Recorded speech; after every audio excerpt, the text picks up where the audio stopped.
જય માતાજી મિત્રો, આજે આપણે વીર મહારાજના મંદિરે જવાનું છે અને વીર મહારાજના મંદિરે દર્શન કરવાના છે। તમને પૂરો વ્યૂ બતાવીશ, તમને મંદિર બતાવીશ, દર્શન કરાવીશ મંદિરના અને કેટલો મંદિર છે એ વિશે તમને જણાવીશ। તો તમે છેલ્લે સુધી વિડીયો જોજો અને ગમે તો લાઈક, શેર, સબસ્ક્રાઈબ, કોમેન્ટ જરૂર કરજો। જય માતાજી।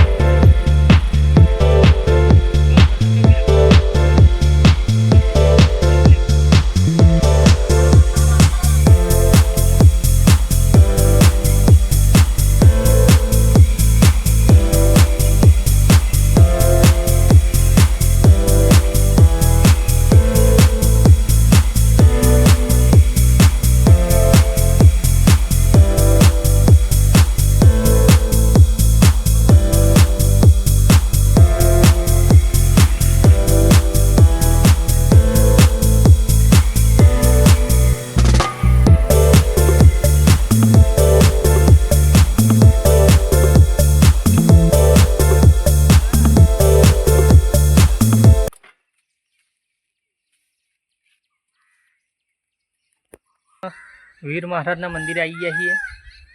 આજે તમને વીર મહારાજનું મંદિર બતાવું મિત્રો। તો તમને વિડીયો ગમે તો ચેનલને સબસ્ક્રાઈબ કરી દેજો, લાઈક કરી દેજો, શેર કરી દેજો।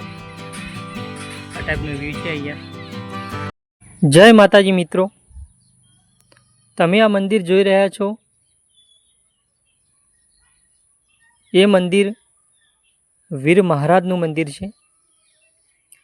માતુરિયા વીર મહારાજનું મંદિર અને ઘણું જૂનું મંદિર છે। તમને મંદિરનો પૂરો નજારો વ્યૂ બતાવીશ, વીર મહારાજના દર્શન કરાવીશ। આ બાજુ મિત્રો તમે જોઈ શકો છો, એ બાજુ બધો કુદરતી સૌંદર્ય નજારો અને નદી છે। આ નદી અંબાજીથી આવે છે અને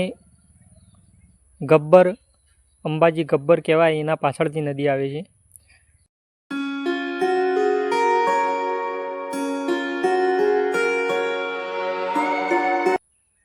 મિત્રો આ વીર મહારાજનું મંદિરના તમને બતાવું અંદર જઈને, અંદર કેવું છે। તો આપણે અંદર આવી ગયા મંદિરના અંદર, અને જય વીર મહારાજ, જય માતુરિયા વીર મહારાજ। તો તમને આ મંદિરના રિયલ દર્શન કરાવું, તમે વીર મહારાજના દર્શન કરી શકો છો। કોરેમોરેનું મંદિરનું માર્બલ ફિટિંગ ખૂબ સારું કર્યું છે। મંદિરમાં ઘણો ખર્ચો કર્યો છે, ઘણું જૂનું મંદિર છે। તો આપણે આ બાજુ આવીએ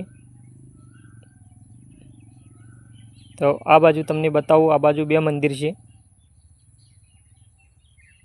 એક ગોગ મહારાજનું, એક બ્રહ્માણી માતાનું, ગાયત્રી માતા કી જે માં સરસ્વતીની જે અવતાર હોય છે।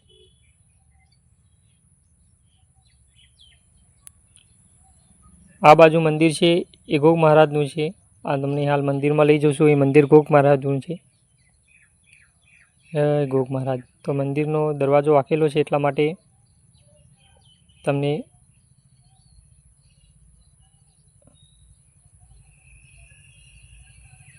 તો તમે ગોગ મહારાજના દર્શન કરી શકો છો।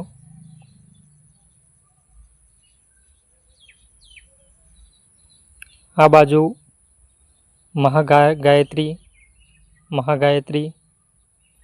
મા શક્તિનું મંદિર છે। આ તમે મા ગાયત્રીના દર્શન કરી શકો છો, માતાજીના। તો ઘણું જૂનું મંદિર છે આ રહ્યું। હવે તમને બહારનો થોડો વ્યૂ બતાવું। આ બાજુ કોરેમરેલો બધો જ વ્યૂ, સુંદર વ્યૂ છે।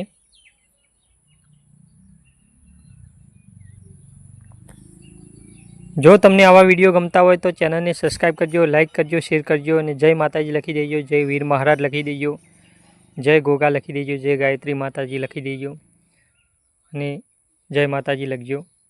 કોરેમોરેનો બધો વ્યૂ સુપર વ્યૂ છે। અને આ મંદિર મિત્રો તાલુકો દાંતા, જિલ્લા બનાસકાંઠા, ગામ હરિગઢ, મોટા છડા અંધારિયા, ત્યાં બાજુ આ મંદિર આવેલું છે। અંધારિયાના ચેમાળા ઉપર આ મંદિર આવેલું છે।